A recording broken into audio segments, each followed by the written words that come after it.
Chad Townsend, welcome to 2020 Revision. Thanks for having us, Ralph. It's good to be here.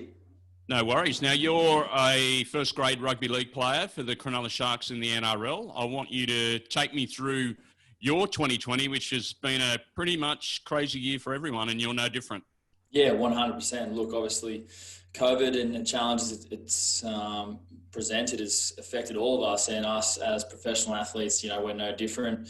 Obviously, our season was suspended earlier in the year, and there was a lot of, uncertainty about what would happen with the season if we could get back to playing.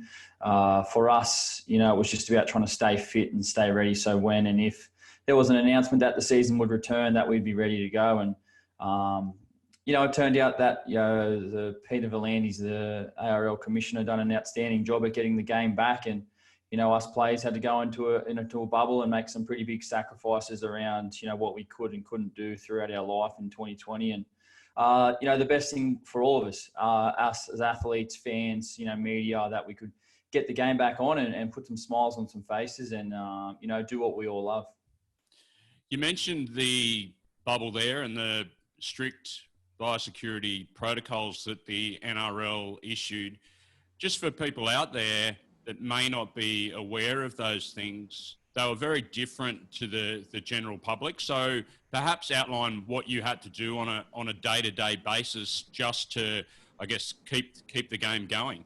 Yeah, so like I said previously, a lot of sacrifices from the players, and a normal day for us would be wake up. First thing we'd have to be is fill out an app, which would be a symptom checker. So basically take our temperature, log it on the app, then also log that we don't have any symptoms. And then if we'd been anywhere in the previous 24 hours, such as, going to do some groceries, which was one of the limited things we could do, we had to basically log it on the app and the time that we were there. And then once that app was done, we'd go into training. Then we'd have to clean our shoes before we enter into the clean zone, get our temperature taken again.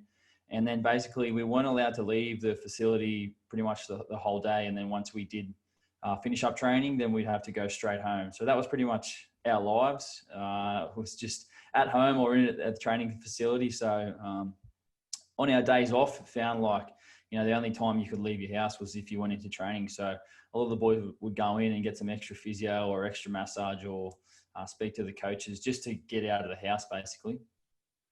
So what were the feelings like amongst the group of players? I mean, obviously, initially, as you said, you would have done anything to get the game up and running, but they are pretty unique circumstances pretty much to live for 6 or 7 months and go through that process. What was the feeling amongst the playing group, I guess, as the season went on and things became a little bit more difficult?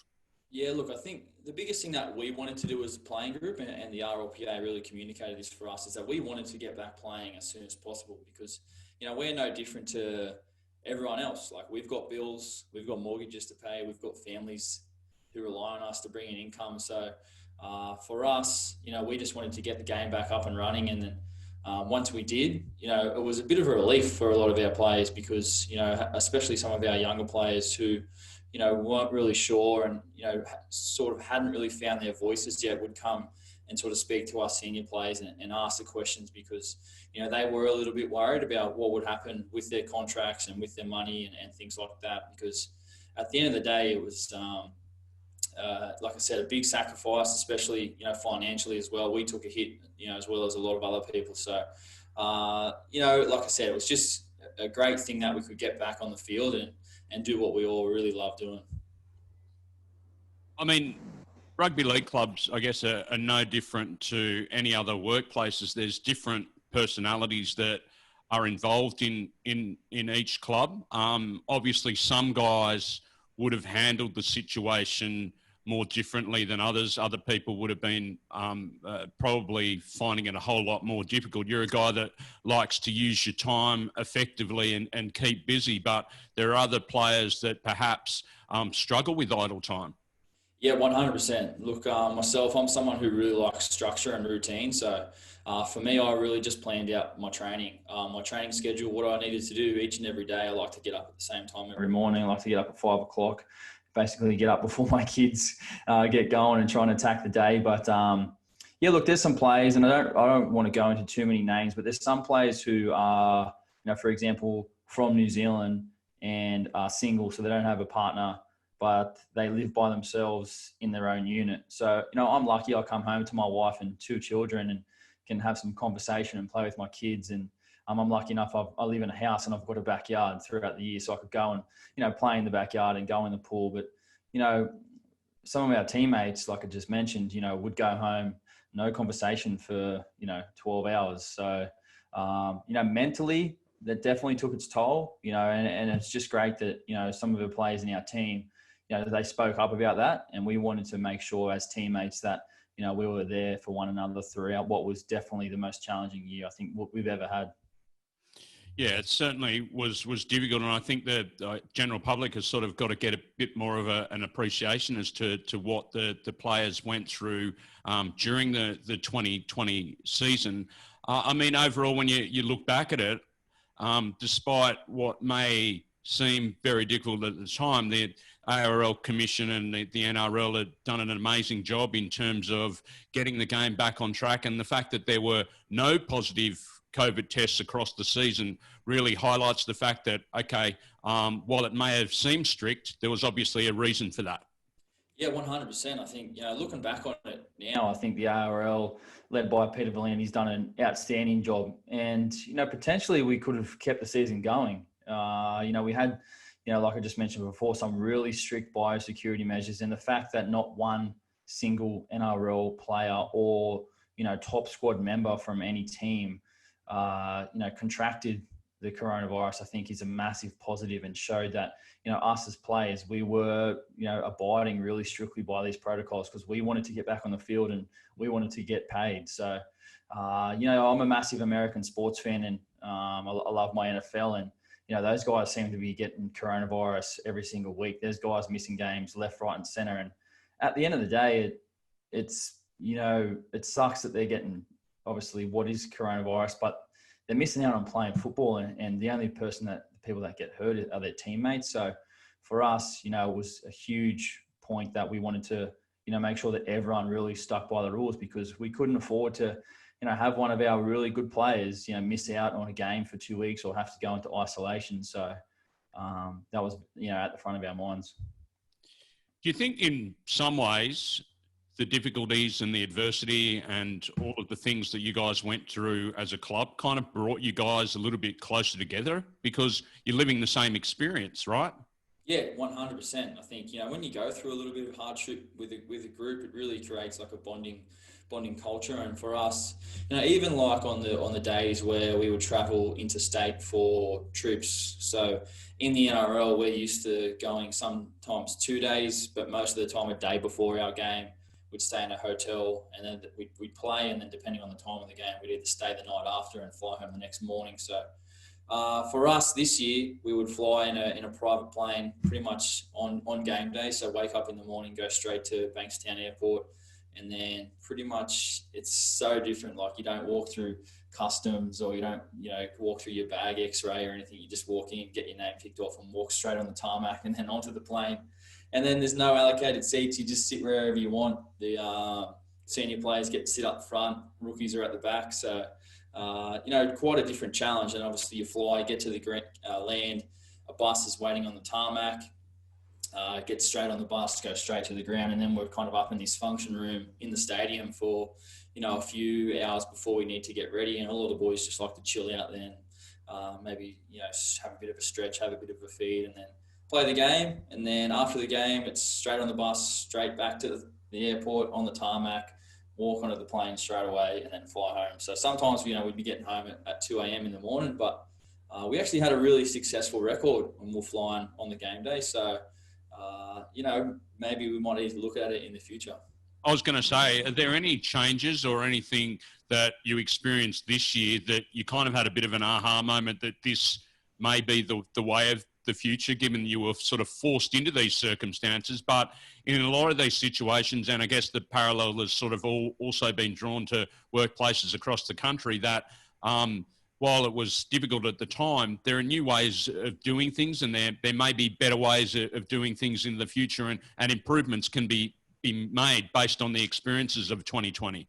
Yeah, definitely. Look, I think if we use that example of the plane, I think that's definitely one. If I had to pick one, whether it would be go the day before or fly on game day, like I'm not 100% sure, but like I said, we had a really good track record of results when we would fly in on game day. But I think the thing that I really learned throughout this whole pandemic during the year was, the importance of technology and how well or how good we can use technology to our advantage. I think, it reminds me a bit of the Jetsons a while ago when you're a bit younger and you see how futuristic they were as a cartoon. But now it seems that, a lot of places, a lot of workplaces, a lot of people working from home. And it just goes to show, I guess, that they can do their job at home. So potentially, we might see some changes there. But I'm sure there are a few other things that the football club has definitely learned that, we'll definitely implement, moving forward. Now, I mentioned you're a guy that likes to make use of your time. So during this period, you're working feverishly behind the scenes on a side hustle. Tell me about that. Yeah, so actually a few mates and myself, we've been working on our company for about 12 months, and we just launched about a month and a half ago, and we've started a independent craft beer company called Cronulla Beer Co. You can check it out at www.cronullabeerco.com.au. But yeah, look, it's basically a few mates and I, and it sort of started with one of my best mates who I grew up with, I played football with, went to school with. He came to me in December, and we grew up together, and we always wanted to start a business with each other. And we were big fans of this show called Rob Dyrdek Fantasy Factory on MTV when we were kids. And he came to me in December. We were just having a beer and a cheese platter out the back of mine over the holidays, and he said to me, "Mate, what do you think of Cronulla Beer Co?" And I was like, man, just gave me tingles down my back. And then the next day we registered the business name, and we pretty much moved into the phase of trying to start the business, what sort of stuff we needed to do to get it up and running. And it was things like licensing, trademarking, building the website. And then, over the course of basically about 12 months, and it was actually, probably obviously, using COVID to our advantage, the fact that we did have that spare time where we could, do a little bit of work on it, when the season was paused. And a lot of our meetings were on Zoom throughout the year. Didn't get to see a lot of the boys for a long time. But we've launched about a month and a half ago, and we've had some tremendous support. We've basically sold out all of our online sales twice. We have some incredible restaurants, pubs and bars around the local area who are, really, really supporting us. Highfield Public House, the Botanical, Miranda Hotel, Tarrant Point Hotel, the Prince, all those pubs, really nice pubs. And then down in Cronulla, places like Next Door, Zinc Bar, Ridges, Croydon Lane, Cronulla Kitchen. There's a full list on our website on the locations tab. But it's been an incredible ride so far in business, and I've always been interested in business, and I've always wanted to start one. And this one, it's been really enjoyable. So how does it then, I guess, for most people out there, go from a couple of mates having a beer to all of a sudden launching your own company? Like, that must be one hell of a ride in terms of, okay, we've sort of taken it from its very base level point of view of an idea to actually launching it and being up and running within the space of 12 months. Like, it's unbelievable. Yeah, definitely. Look, I think obviously, when my best mate came to me with the idea, and we're obviously for myself, I play in the NRL, I'm a professional athlete. I don't have the time to do the whole thing with just the two of us. So what we did was we really thought closely about who would come in, and we ended up having a chat to Tim, who's now our head brewer, who basically my best mate, he owns a gym and he's a personal trainer, and he's been training there for a long time, but he'd been brewing beer in his garage for about 10 years. And floated the idea to him, and he was just like, got chills on his back as well. So basically, brought Tim on in the role of, brewing, and he's really just taken it to the next level. Yes, over that 12-month period where we were kind of trying to do all the administration stuff and get that all above, ready to go. Tim was hard at work brewing beers in his garage, and we had a blind tasting night, which I didn't attend because it was COVID. But basically, we had 10 different beers, and there was about 20 people there, and they all got a beer and had to rate it, out of 10 and write some notes on it. And our beer ended up coming in second. So that was when we knew we had a winner. But up to that point, Tim, he would brew 2 beers at a time. So he'd brew 2 beers, we'd hand them out to friends and family, get some feedback, and then we'd pick one.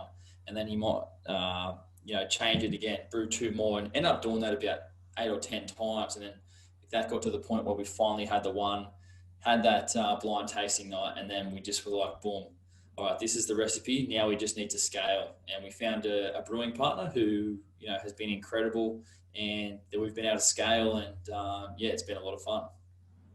So how do you then go from that to just sort of the buzz then, I guess, of knowing that it's going to be in all of these premises across the Sutherland Shire, it's going to be, I guess, out there and then launched as an official product? That must have been some moment as well. Yeah, definitely. Look, we had a goal at the start of the year to have our beer, in cans and in a case. And then basically, we're on social media for a little bit, and we're trying to, just get the brand out there. But we hadn't had beer yet. We had blogs telling the story, but we hadn't had beer yet. We're still waiting on our license to be done. So, once it was completed, we basically, either reached out to some establishments or they reached out to us. And then what we did was we took our sample can down pretty much straight away once they sort of said that they were interested in, stocking us. And we took some photos and promoted it on social media. And then once we, had our beer in there, we just wanted to, kind of look after the establishments that have, I guess, looked after us and taken us on, and kind of taken the punt with us as well, because, a brand new beer, a local beer, we weren't really sure about how it would go or how people would receive it. But, people have been really super supportive, and it's been sold out in a lot of places. We dropped off 20 cartons to a bottle shop in Cronulla the other day, and they sold out within 6 hours. So it has been, an incredible journey, and we've actually just had a meeting yesterday. We meet once a week about trying to, increase production and try and keep up with the demand at the moment. So I should expect a case in the next week or two at my place? I'm happy. Yeah, well, I don't have any case to give you at the moment, but I will. You might have to get Louis one too, or all the ABC boys for sure. Oh dear, yeah. So that's awesome. So also you run a pretty successful podcast as well. How have you found sort of the transition into that? You started that last off season. That must seem like a lifetime ago, but you enjoy that side of you enjoy that side of thing as well. Yeah, definitely. Look, podcasting and media has always been something that I've really been interested in. I've got a YouTube channel as well where I throw a few vlogs on, and I guess this sort of stems back from my childhood as well. Like, I was someone who grew up in the 90s. I loved watching the Jackass Boys led by Johnny Knoxville. We used to make home videos, and as I've grown older, really been interested in the media side of things. And I started a podcast, just over 12 months ago called the Talk of the Town podcast. But just recently this off season, I rebranded the podcast to the Chad Townsend Show, and I get a lot of my inspiration from American sports. I really like this guy by the name of Pat McAfee, and he runs the Pat McAfee Show on YouTube, which is live every single day, and he talks obviously a lot of American sports. But for me, I really want to, I guess, try and learn from the American sports, and I really feel like they lead the way in terms of media and how they produce their content. So trying to bring it down here, and I guess just trying to be myself. Like, there's a handful of other NRL players who do podcasts that have just started as well. And I would really encourage it. I think, once you put yourself out there and, you have fun with it, and a lot of people are really super supportive of it. So at the end of the day, football and rugby league is my number one, but I've got passions outside of the game as well that, keep me busy. And I'm someone who likes to be busy. Yeah. So, I mean, you look at that and you say you get your inspirations from American sports, and I think it's going to be something that's going to be something of the future where players are able to create their own content. There's obviously advantages to having a brand out there where you represent yourself rather than you being, one of a better term, misrepresented by certain sections of the media. It gives you the power back to respond to certain things. So that's obviously something that you see the way of the future. It's not for everybody, but it's for those players that have got the confidence in themselves to sort of back their own ability and create their own identity for something that could lead to anything in a post-football career. Yeah, 100%. Look, I think brand it's an on-trend word at the moment, and it is so important. And I guess for me personally, while I'm still playing in the NRL, got a little bit of a profile. I want to build a brand where people know who I am. So once I've finished playing football, people understand the person who I am. I've got a whole professional career on the board, and people can see that. My brand, it's super positive. I'm always sharing positive things on social media, and I really would encourage other players to use social media more. I'm someone who uses social media a lot, and I like to use it in a positive way. And if someone writes a positive comment to me or, says something nice, I'll like it or I'll respond to you. Like I'm about that, but you always get the people who want to be negative and have a go at you. And that's just, unfortunately, it's part of life in 2020 on social media. So, that's probably the dark side, but I think branding, it's super important, and it does take a little bit of time, but once you get it right, it really can be helpful. Well, the draw is out for 2021, and you guys play the Dragons first up, I think on a Sunday night at 6:30, unusual time slot at Cogra. But what are you looking forward to most in 2021? No bubble? Yeah, I'm looking forward to no bubble. Definitely, that'd be a huge win for us. But for me, look, I think if I was to look over our last 2 years at the Sharks, we finished in 7th and 8th, and it's been pretty disappointing for us. Obviously, in the previous years we had a bit of success there and finished in the top 4 regularly, and obviously had the premiership as well in 2016. So, I think consistency is where we need to improve on our performances, especially with our defense. I think we're averaging about 24 points against this year, and you compare that to the top 2 teams in Melbourne and the Panthers, who are averaging around 12 or 13. It's quite a difference. It's nearly two tries. So, that's our biggest improvement. We'll have pretty much a very similar squad as we did to last year. A few guys coming off some off-season surgery. Sean Johnson will probably miss half the year, and then our young rookies who had outstanding years, Sifa Talakai and Royce Hunt, they're coming off surgery as well. But the rest of the boys are all fit and healthy. Really looking forward to seeing how Matt Moylan goes this year, and it's a big year for him to get back on the park. But it's an exciting time. I love getting back to training in the off season, and then building towards a season with no bubble will be a big win for us. Chad Townsend, thanks for joining us on 2020 Revision. No worries, Ralph. Thanks for having us.